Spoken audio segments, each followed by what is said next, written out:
복의 가정 세 번째, 서로 사랑하라입니다. 한번 따라하십시다. 서로 사랑하라. 가정의 출발은 부부입니다. 하나님께서 아담과 하와를 결혼시키심으로 가정이 시작이 되었습니다. 부부가 없다면 자녀도 없습니다. 그러므로 가정은 부부로 인해서 출발하게 되는 것입니다. 믿음이 믿는 가정의 기초라고 한다면 부부는 가정의 뼈대입니다. 건물로 말하면 골조가 되는 것이죠. 건물의 골조가 상하고 무너지게 되면 건물 자체가 무너지듯이 부부가 무너지면 가정이 무너지게 되는 것입니다. 한국에 집을 떠나서 길거리를 떠돌아다니는 청소년이 많다고 합니다. 거리를 배회하다가 아무런 곳에서 자고 숙식을 거리에서 해결하는 그런 청소년들이 많다고 합니다. 그 모두가 다 인터뷰를 해보면 가정의 문제, 부부가 이혼하고 불화하고 학대로 인해서 거리로 뛰쳐나온 청소년들입니다. 그들에게 가정은 마치 지옥과 같은 곳이었습니다. 그래서 가정에 도저히 붙어 있을 수가 없는 것입니다. 여러분, 가정의 행불행은 바로 부부관계에 달려 있습니다. 부부가 행복하면 가정이 행복하고 부부가 불행하면 가정이 불행해지는 것입니다. 오늘 본문은 부부관계에 대한 말씀입니다. 먼저 아내에 대해서 이렇게 말씀하고 있습니다. 아내들이여 자기 남편에게 복종하기를 주께 하듯 하라 그랬습니다. 남편에게 복종할 때 주님께 복종하듯이 그렇게 복종하라는 것입니다. 그렇게 해야 할 이유는 그리스도께서 교회의 머리가 된 것 같이 남편이 아내의 머리가 되기 때문이라는 것입니다. 교회는 교회의 머리 되시는 우리 예수 그리스도께 복종합니다. 남편도 아내의 머리가 되기 때문에 아내들은 남편들에게 그렇게 복종하라는 것입니다. 그런데 우리가 여기서 알아야 할 것은 남편이 아내의 머리이기에 남편이 위에 있고 아내는 하위에 있다는 식으로 생각하기 쉽습니다. 그렇지 않습니다. 성경은 계속적으로 남녀 평등을 말하고 있습니다. 남자나 여자나 하나님의 형상으로 지음을 받은 존재이기 때문에 동등한 것입니다. 창조의 질서는 남녀 평등입니다. 그러나 사람들은 하나님의 창조의 질서를 무시하고 남자를 여자보다 더 우위에 있는 존재로 생각하는 가부장적인 제도를 지금까지 정당한 것으로 그렇게 여겨왔습니다. 어찌 보면 타락한 제도의 한 면이라고 할 수 있을 것입니다. 그래서 그런 가부장적인 의식을 가지고 요즘도 어떤 교단에서는 여성 안수를 반대하고 있습니다. 여자가 목사가 되고 여자가 장로가 되는 것을 반대하는 것이죠. 그러나 우리 교단은 그렇지 않습니다. 여성도 장로가 될 수 있고 여성도 안수를 받아서 목사가 될 수 있다라고 그렇게 보는 것이죠. 여러분, 남자와 여자는 평등합니다. 가정에서 그러면 남편이 아내의 머리가 된다는 것은 무슨 의미입니까? 그것은 남편이 가정의 대표라는 뜻입니다. 여자의 위에 있다는 것이 아니고 평등하지만은 대표성을 남편이 가지고 있다 하는 그런 뜻입니다. 그래서 아내들은 가정의 대표로서 그 남편에게 복종하는 것입니다. 그럴 때 가정의 질서가 잡히게 되는 것이죠. 만약에 아내가 남편에게 불복종하고 그렇게 한다면 그 자녀들이 아버지를 어떻게 생각하겠습니까? 남녀가 평등하지만 가정의 대표인 남편에게 복종하는 것이 아내의 도리인 것입니다. 두 번째로 아내는 33절에 보면 남편을 존경하는 것입니다. 남편을 존경한다는 것은 남편을 귀하게 여기는 것이고 남편을 높여주는 것입니다. 우리 남편이 최고야 하고 그 남편을 높여주는 것입니다. 여러분, 이런 유머가 있습니다. 어느 마을에 중고품 가구 바꿔쓰기 센터가 개설되었습니다. 그래서 광고를 하기를 집안에 바꿔야 할 가구가 있으면 가져오라고 그렇게 광고를 했더니 이 집 저 집에서 주부들이 가장 먼저 자기 남편을 데리고 왔다고 합니다. 한국에서는 이사 가는데 남편이 가장 먼저 이삿집 차에 탄다고 합니다. 엄마가 너 아빠 어디 갔어? 아빠 저 차 타고 있잖아. 버리고 갈까봐. 재미있으라 하는 유머지만 이런 이야기가 나왔다는 그 자체가 남편의 위상이 오늘날 얼마나 많이 추락했는가 하는 것을 말하고 있는 것입니다. 여러분, 남자는 나이가 들수록 여성 호르몬이 증가합니다. 여자들은 남성 호르몬이 증가한다고 합니다. 그래서 나이가 들수록 여자들이 가정의 우위를 점하고 자녀들조차도 아버지보다는 어머니의 말을 더 듣는 그런 경향이 있다고 합니다. 더더구나 남편이 생활력이 없는 경우, 사업이 망하거나 실직을 했을 경우에 남편은 더 기를 펴지 못합니다. 고개 숙인 남자가 되는 것입니다. 여러분, 성경은 분명히 가르칩니다. 상황과 조건에 상관없이 범사의 남편에게 복종하고 존경하라, 그렇게 말하고 있습니다. 만약에 믿음이 있는 가정이 남편을 무시하고 말을 듣지 않는다고 한다면 그것은 하나님의 말씀을 어기는 것입니다. 아내 여러분들 기억하십시오. 남편에게 복종하라고, 남편을 존경하라는 것은 하나님의 말씀입니다.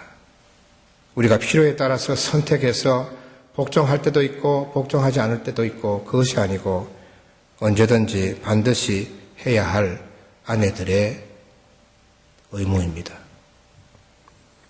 남편이 몸이 약해서 누워있더라도, 남편이 실직해서 무능력하더라도 남편이기 때문에 존경하는 것이 옳습니다. 두 번째로 남편에게 주는 말씀입니다. 남편들아, 아내 사랑하기를 그리스도께서 교회를 사랑하시고 그 교회를 위하여 자신을 주신같이 하라 그랬습니다. 남편은 아내를 사랑하는 것입니다. 이 사랑은 에로스의 사랑이 아닙니다. 아가페 사랑입니다. 에로스를 넘어서는 아가페입니다. 그리스도께서 교회를 사랑하시고 그리스도께서 교회를 아가페 사랑으로 사랑하시는 것입니다. 교회를 위해서 자기의 목숨을 주심같이 남편들아, 아내를 그렇게 사랑하라는 것입니다. 목숨을 버리는 자기 희생의 아가페적인 사랑, 그 아가페적인 사랑으로 아내를 사랑하라는 것입니다. 여러분, 사랑하려면 우리가 지식을 가지고 있어야 됩니다. 사랑에 대한 지식. 또 사랑하려고 한다면 상대방에 대해서 알아야 하는 것이죠. 여성에 대해서 우리가 알아야 됩니다. 제가 우리 온누리교회 저도 마찬가지 포함해서 보면 남자들이 여자들을 잘 모르는 것 같아요. 지식이 없어서 그렇습니다. 여성이 어떤 특징을 가지고 있는지, 또 여성은 남성이 어떤 특징을 가지고 있는지 잘 모르는 것 같아요. 여러분, 사랑하려면 알아야 합니다. 지식이 있어야 됩니다. 여성에 대해서 알아야 되고 아내에 대해서 알아야 하는 것이죠. 그래서 베드로전서 3장 7절에 보면 남편들아, 이와 같이 지식을 따라 너희 아내와 동거하고 그를 더 연약한 그릇이요 또 생명의 은혜를 함께 이어받을 자로 알아 귀히 여기라. 이는 너희 기도가 막히지 아니하게 하려 함이라. 남편들아, 이와 같이 지식을 따라 너희 아내와 동거하고 그랬습니다. 여성에 대한 지식을 가지고 있어야 됩니다. 아내에 대한 지식을 가지고 있어야 됩니다. 사랑에 대한 지식을 가져야 하고 여성에 대한 지식을 가져야 하는 것입니다. 여러분, 부부 사이에 다툼이 일어나는 것은 서로 모르기 때문입니다. 지식이 없기 때문입니다. 오늘날 이혼 사유의 1위가 뭔지 아십니까? 성격 차이입니다. 거의 50%가 성격 차이로 이혼을 합니다. 남자와 여자가 그 자라온 배경과 세월이 다릅니다. 당연히 성격이 다르죠. 성격이 다른 사람이 결혼하는 겁니다. 그게 결혼이에요. 성격이 같은 사람이 결혼하는 거 아닙니다. 성격이 다른 사람이 결혼하는 것이죠. 그런데 성격 차이로 제일 많이 이혼합니다. 30년을 같이 살았어요. 헤어진 이유가 뭡니까? 성격 차이입니다. 30년을 살았는데도 성격 차이예요. 실제로 성격 차이는 서로에 대해서 잘 모르기 때문에 성격 차이라는 것입니다. 결국 지식이 없어서 이혼하는 것입니다.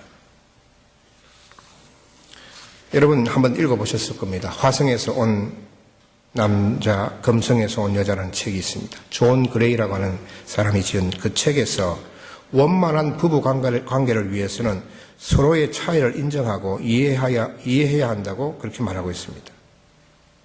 여러분, 남자는 목표 지향적이고 업적과 결과를 중요시합니다.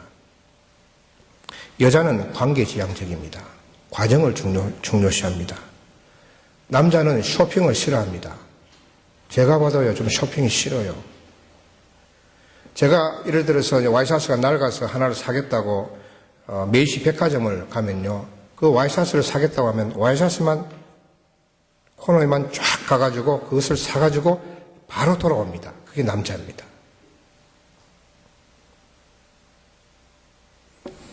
그러나 여자는 살 것이 있어요. 브라우스를 하나 사겠다 하면요, 브라우스 사는 곳 코너로 바로 가지 않고요, 빙 둘러가가지고 브라우스를 사기 전에 1시간 내지 2시간 다른 물건을 쳐다보고 있습니다. 그게 여자예요. 아무 살 것도 아닌데도 그것을 다 구경하고 있는 게 여자입니다. 남자는 우뇌가 발달해서 시공간 분별 능력이 뛰어나지만 여자는 좌뇌가 발달해서 언어 능력이 뛰어납니다. 그래서 남자와 여자가 싸우면요, 누가 이기겠습니까? 남자는 100점 100패입니다. 말 못 당합니다, 여자한테. 남자들은 감정 표현이 서툴고 표현을 억제하는 경향이 있고 여자는 감정 표현을 잘 할 뿐 아니라 그 기복이 심해서 우울증에 잘 걸립니다. 남자들은 이성적, 논리적, 객관적인 성향이 높은 반해서 여자들은 감성적이고 주관적인 성향이 강합니다. 그래서 남자들끼리 대화하면요, 이성적이고 객관적이고 논리적인 그런 이야기를 하지만 대화가 오래 가지 못합니다. 금세 끝납니다. 몇 마디 하고 끝나요. 말이 잘 이어지지 않습니다. 그래서 남자들이 자리에 우두커니 앉아있죠. 금요기도에 한번 오보세요.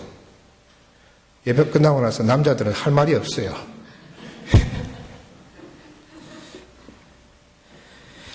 그러나 여자들은 감성적이고 주관적이기 때문에 심각하거나 이성적인 내용보다는 일상적인 생활 속에서 일어나는 것을 대화의 소재로 삼습니다. 그러니 말이 끝나지 않죠. 일상적인 생활의 소재가 너무 많잖아요. 예. 배추를 한아름에서 이번에 15불에 사서 누군가 한마디 하면요, 그 배추 가지고 1시간 이상 이야기합니다. 그게 여성입니다. 근데 남자들은요, 배추 한 박스 샀어 그러면 그 다음 말로 누가 받아서 해주는 사람이 한 사람도 없습니다. 이렇게 여러분 남자와 여자가 달라요. 얼마나 다릅니까? 완전히 하늘과 땅 차이로 다르죠. 예. 그러나 여러분 분명히 기억할 것은 다른 것은 틀린 것이 아닙니다. 예. 그 남자와 여자의 특성의 차이입니다. 남녀 차이를 인정하지 않고 여자들 보고 쓸데없는 소재로 이야기한다고 이해할 수 없다고 한다면 그 사람은 여자에 대한 지식이 부족한 것입니다. 여자에 대한 이해가 부족한 것입니다. 사랑은요, 무조건적으로 하는 거 아닙니다. 그게 무식하게 하는 사랑이죠. 알고 사랑하는 것입니다. 대상을 이해하고 사랑하는 것입니다. 대상을 이해하지 않고 무조건 사랑을 주면 주는 사람도 상처받고 받는 사람도 아무 유익이 없습니다. 왜 내 사랑을 몰라주느냐? 그렇게 이야기하죠. 예. 남편들은 아내의 특징, 즉 여성의 특징을 알고 사랑을 주어야 하는 것입니다. 그래야 사랑이 온전히 상대방에게 전달되는 것입니다. 일방적으로 내 입장에서 내 기준으로 사랑을 주면 안 됩니다. 그것은 안 주는 것만 못합니다. 두 번째로 남편들이 28절에 보면 이와 같이 남편들도 자기 아내 사랑하기를 자기 자신과 같이 할지니 자기 아내를 사랑하는 자는 자기를 사랑하는 것이라 그랬습니다. 아내를 사랑할 때 자기 자신을 사랑하듯이 그렇게 사랑하라는 것입니다. 자기 몸을 사랑하듯이 자기 몸을 아끼고 자기 자신을 생각하고 배려하고 그렇게 사랑하듯이 그렇게 아내를 사랑하라는 것입니다. 여러분, 오늘 말씀이 크게 두 가지인데, 아내는 남편에게 복종하고 남편은 아내를 사랑하라, 이 말씀이죠. 근데 사실 복종이 사랑 없이 복종이 됩니까? 이 복종은요, 강제 복종이 아닙니다. 여기서 말씀하는 복종은 자발적인 복종이에요. 그 어원을 따지면 자발적인 복종입니다. 자발적인 복종이 아무런 사랑이 없이 그 사람에 대해서 의무적으로 그렇게 할 수 있습니까? 사랑하기 때문에 자발적으로 복종할 수 있습니다. 남편이 아내를 그렇게 그리스도께서 교회를 사랑하듯이 그렇게 아가페적인 사랑을 하는데 아내에게 넌 나한테 굴종해, 그렇게 말할 수 있습니까? 아내의 말에도 복종하는 것이 남편입니다. 남편을 사랑하기 때문입니다. 그래서 오늘 본문 말씀 직전에 21절에 보면, 우리가 읽지는 안 했습니다만은 그리스도를 경외함으로 피차 복종하라 그랬습니다. 피차 복종하라는 것은 뭐냐면 서로 복종하라는 것입니다. 아내들이 남편에게 복종하고 남편을 존경하는 것이지만 남편들도 아내에게 복종하고 존경하라는 말씀입니다. 서로 복종하고 서로 존경하라는 것입니다. 이것이 성경이 가르치는 말씀입니다. 또한 남편은 아내를 사랑하라. 그리스도께서 교회를 사랑하듯이, 자기 몸을 사랑하듯이 아내를 아가페적인 사랑으로 사랑을 하였지만 이것은 동시에 아내도 남편을 그렇게 사랑하라는 것입니다. 사랑도 서로 사랑인 것입니다. 그러므로 부부는 서로 복종하고 존경하고 사랑하는 것입니다. 여러분, 남편을 지압이라고 부르지 않습니까? 지압이가 무슨 뜻입니까? 집압이라는 뜻입니다. 집에 있는 압이라는 뜻입니다. 집의 대표입니다. 그 지압입니다. 아내는 무슨 뜻입니까? 안과 해의 결합입니다. 한자로 안내자에, 그러니까 안내자는 뭐냐면은 것이란 뜻입니다. 그러니까 해라고 하는 것은 사람이란 뜻의 전미사 해가 붙은 것입니다. 해가 바로 전미사입니다. 전미사인데 그것은 것이다, 사람이라는 뜻입니다. 그러니까 아내, 사람이 아내입니다. 혹자는 아내를 아내 태양이라고 해석하는 사람이 있습니다. 아내, 해, 태양. 안에 있는 태양이라는 것입니다. 그것은 아내를 태양처럼 귀히 여기라는 뜻일 겁니다. 여러분, 아내를 마누라라고 그러죠. 마누라! 하고 부르죠. 마누라가 무슨 뜻인지 아십니까? 마누라는 임금이나 왕후를 이끄는 극존칭입니다. 함부로 쓰는 단어가 아니죠. 아내를 정말 왕후처럼 받드는 그 단어가 마누라입니다. 여보는 무슨 뜻입니까? 한자어로 같을 여자의 보배보자입니다. 같을 여자의 보배보자. 그래서 아내를 여보라고 부르는 것은 당신은 보배 같은 사람이야, 이런 뜻입니다. 여보 이렇게 부르면 당신은 보배야, 이런 뜻이에요. 당신은 무슨 뜻인지 아십니까? 마땅할 당자의 몸신자입니다. 뜻은 내 몸과 같다는 뜻입니다. 남편에게 당신 이렇게 부르면 당신은 내 몸과 같아, 이런 뜻입니다. 이미 호칭에서부터 부부 관계를 어떻게 해야 하는가를 다 알려주고 있습니다. 여보, 당신은 보배 같은 존재야, 이렇게 부르는 것이죠. 당신은 나의 몸과 같아. 당신은 나야. 이런 뜻이죠. 그래서 아무런 의미 없이 불렀던 여보, 당신이 이제는 여러분 의미를 생각하면서 부르시기를 바랍니다.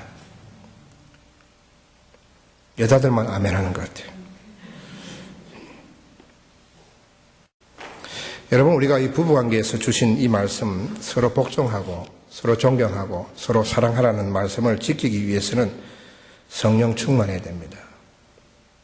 사실 내 힘으로, 내 성격으로, 내 성품으로 할 수 없습니다.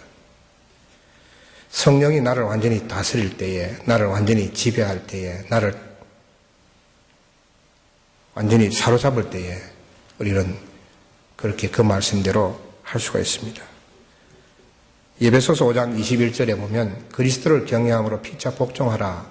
그 말씀 전에 18절에 보면 술 취하지 말라. 이는 방탕한 것이니 오직 성령으로 충만함을 받으라 하는 것입니다. 피차 복종하라는 그 말씀 전에 먼저 성령 충만을 받으라. 그렇게 말씀을 먼저 하고 있습니다. 그것은 뭐냐면 성령 충만할 때에 서로 존경하고 복종하고 사랑할 수 있다는 그런 말씀입니다. 여러분, 성령님은 우리에게 능력을 주시죠. 귀신을 쫓아내시는 능력을 주시고 병자를 고치는 능력도 주십니다. 또한 복음을 전할 수 있는 능력도 주십니다. 사람의 힘으로 할 수 없는 일을 하도록 능력을 주시기도 합니다. 그러나 그것만이 아닙니다. 우리가 하나님의 말씀대로 살도록 능력을 주십니다. 하나님의 말씀을 지키도록 힘을 주시는 것입니다. 여러분, 이 땅에 살면서 한 주간 살면서 오늘 말씀을 들었습니다. 그 말씀대로 여러분 한 주간 동안 잘 성공적으로 살 수 있던가요? 내 힘으로 그렇게 할 수 있습니까? 날마다 우리는 고백합니다. 주님, 오늘 또 주의 말씀대로 살지 못했습니다. 이번 한 주간 또 주님 말씀대로 내가 지키지 못했습니다. 이렇게 고백하는 것이 바로 우리들의 모습입니다. 우리가 그 말씀대로 살지 못하고 지키지 못하는 것은 그것은 성령님을 의지하지 않고 성령님께 나 자신을, 내 자아를 온전히 복종시키지 않기 때문입니다. 성령 충만하면 능력을 받고 가슴이 뜨거워지고 신령한 은혜를 받고 이렇게만 생각합니다. 그것만이 아니고 성령 충만하면 내 자아가 그분의 인도함을 받고 그분의 인도에 따라 내가 복종하게 되는 것입니다. 그 말씀을 지킬 수 있는 것입니다.